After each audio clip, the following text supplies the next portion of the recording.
Hello दोस्तों, आज हम बात करने वाले हैं बिलिंग डिपार्टमेंट के ऊपर, क्योंकि बिलिंग डिपार्टमेंट बहुत ही इम्पोर्टेंट रोल प्ले करता है हमारे बिलिंग कंस्ट्रक्शन इंडस्ट्री में।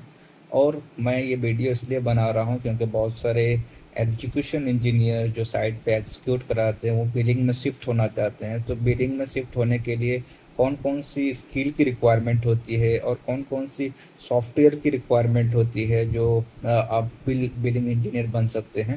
तो बिलिंग इंजीनियर बनने के लिए बहुत कुछ रिक्वायरमेंट है और कुछ स्किल्स की रिक्वायरमेंट है जो कि बहुत ही इम्पोर्टेंट रोल प्ले करता है एक बिलिंग इंजीनियर के लिए। तो सबसे पहले हम बात करते हैं कि अगर आपको बिलिंग इंजीनियर आपको बनना है तो सबसे पहले आपको क्वांटिटी सर्वेयर की नॉलेज होनी चाहिए। क्वांटिटी सर्वेयर में जैसे कंक्रीट, स्टील की क्वांटिटी फाइंड आउट करना बहुत ही इम्पोर्टेंट होता है, क्योंकि जो हमारा जो वेटेज जो होता है मटेरियल की, जो कंजम्पशन, जो वेटेज होता है वो स्टील की ज़्यादा होती है, क्योंकि ये बल्क में क्वांटिटी कंज्यूम होता है। तो बल्क में हमारी जो क्वांटिटी जो कंज्यूम होता है वो स्टील और कंक्रीट की, और इसलिए स्टील की जो कॉस्ट है, जो उसकी जो वेटेज है वो काफ़ी ज़्यादा है। क्वांटिटी जितने भी बिल्डिंग मटेरियल में जो जितने भी क्वांटिटी यूज़ होते हैं उनमें से सबसे ज़्यादा लार्ज क्वांटिटी में जो हमारा और लार्ज वैल्यू जो होता है वो स्टील का होता है। तो स्टील की क्वांटिटी फाइंड आउट करना बहुत ही इम्पोर्टेंट होता है एक बिलिंग इंजीनियर के लिए। और ख़ास करके बिलिंग इंजीनियर को स्टील की क्वांटिटी निकालना आना चाहिए।